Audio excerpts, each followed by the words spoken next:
Tell you kind of what all he does for you? He's done a great job. Handles the ball and gets us into what we want to be in, both offensively and defensively, and doesn't take bad shots or many bad shots. And no, he's done a wonderful job. 6 points, 3 rebounds, 3 assists. We get every coach. It seems like you guys play against points. Him is kind of the key point to getting you guys into what you're doing. Yeah, he just knows that he's got good players around him and tries to make them better. You know, he plays within his strengths, plays to his strengths. He does a good job. Cal's one of the toughest teams to score inside the country. What do they do defensively that makes it so hard to score? Well, they've got great size, you know, which really makes it hard to get in there and get in easy ones. You know, they pack it in pretty good. They're not extending a whole lot, but their athleticism, their length inside, just makes it tough to finish. When you look back at that first Cal game, how different does your team look then compared to now? I think that we're moving the ball better than we did then. Just watching the film yesterday, we didn't move it very well. The first time we played them, our transition, we had some bad turnovers, but for the most part, we did compete in that game. I thought we went to the boards hard. Our activity defensively was pretty good, but our ball movement, some of our decisions offensively weren't very good. So do you look for ball movement to create some matchups that you can try to attack, to try to negate some of that athleticism they have inside? Well, we hope so, but they're very good at home. 14-0 and beat people pretty soundly there. So we hope to get some things going, but they've done a great job in their building of keeping people out of what they want to do. Wallace hasn't played for a couple weeks, and he's getting closer. But how does that change the way they've played? He just gives them someone that can go get his own shot and make a play. He's a very good player, good length, and the ability to get in the paint. Again, in our game that we played with him first time, I think he had 16, 18 points and pretty much got where he wanted to get to. So. No, he's a really good player. Singer's filled in and done an awfully good job for him. Really has moved the ball well and they've got good scores with Brown, Ivan, and those guys. So he's done a really good job of getting them the ball. Guys have talked about their versatility on offense and how it's kind of helped them within the freedom of the offense. But do you see that on defense too? How you guys basically can play guys at multiple spots? Well, we're changing defenses quite often, and try to keep people a little off balance, and we do have some versatility there because Jordan's gotten better at going out on the floor and guarding. Chris is getting there, but he still has a ways to go. So no, I like the versatility of some of us. Dylan and Elgin have always been able to bang inside a little bit, so. We've just got to get a little better on the perimeter. We've given up some easy baskets there. We've given up some easy ones inside because of communication. I think we can alleviate some of those baskets. We can be a little better. When you look at the streak that Cal has at home, knowing that you guys were able to take down Arizona and break their streak, do you guys kind of reflect on that win and take any lessons from it? Well, it's always tough to go into someone else's building, especially when they have good players and are well coached.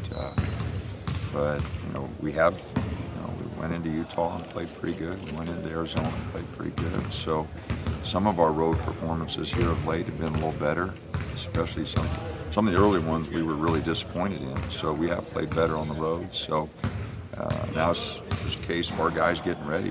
They've done a much better job of preparing themselves. Our leadership's been better, and the guys have gotten each other ready, and that has given us, a chance on the road. So hopefully they'll continue that because it's all them. It's, they're doing a great job with that, and I hope they'll keep working at it. Last year, you guys were really having to win every single game at the end down the stretch in conference play to get to where you were. Now being in pretty much sole control of the Pac-12, what's led you guys to be able to kind of be in control of your destiny?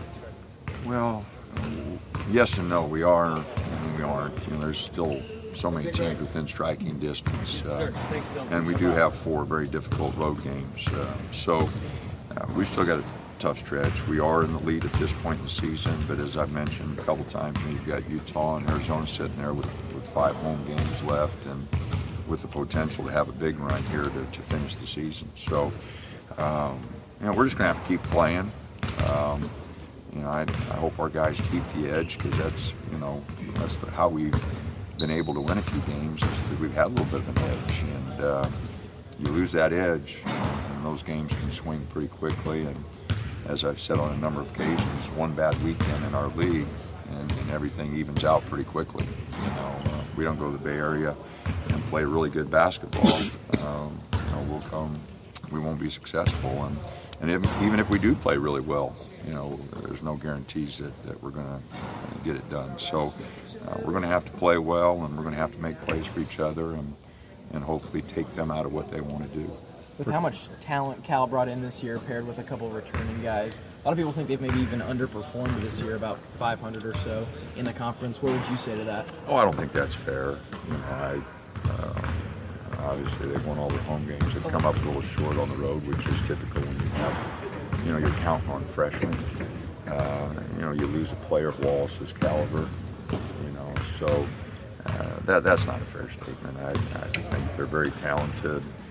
They still have 7 games to go. I'm not sure. Well, they've got 8 games to go, I think. So I'm not sure what they're. Probably got 4 on the home, 4 on the road. So a lot of season left for them.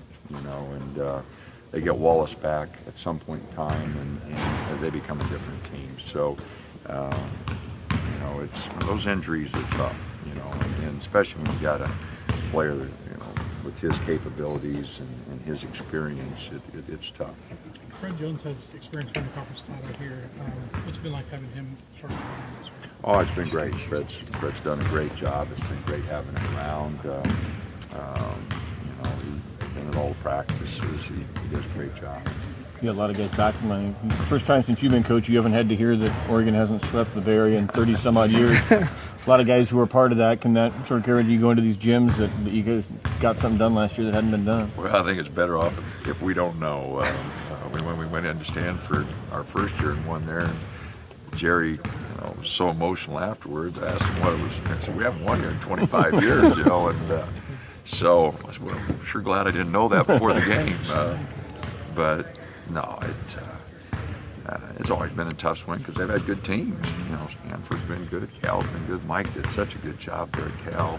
The first 5 years, I was here 4 years.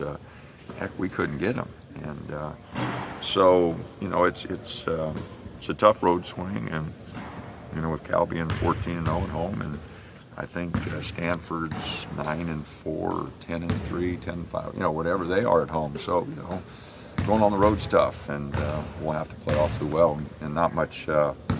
It's a Thursday, Saturday with a Saturday 1 o'clock game, so be a quick turnaround for us. You talk about one of the keys on the road is not giving turnovers and leading to getting the crowd into it. Kind of 4 of the last 5 games you've had single digits turnovers. I know lots of made of Casey's, but kind of everybody else too, just not turning it over a lot. Oh, it is big. With the exception of the Arizona State game, we've had a pretty good stretch here, and I thought it was critical at Arizona, because when they get running downhill there, it's really tough. And Cal will jump out in those passing lanes some, and their athleticism, their length. We'll have to do a good job handling the ball. Player of the Year conversations come up kind of nationally as the college season progresses. In the Pac-12, Dillon Brooks obviously towards the top of that list. You've seen most of the schools play so far this year. Where does Dillon rank in terms of the players you've seen? Well, he's playing good, and but what you got almost half the conference season left. It's pretty early to be talking about that. I think those conversations probably take place, the last week of the season, and kind of figure out where everybody's at. When you're halfway through, it's like I tell our team, it's nice to be ahead at halftime, but nobody counts who's ahead at half, and nobody's really going to count who's ahead halfway through the conference season. So a lot of ball to be played yet, but Dillon's done a nice job for us. There are a lot of players that are playing really good, and it'll be an interesting last 4 weekends here.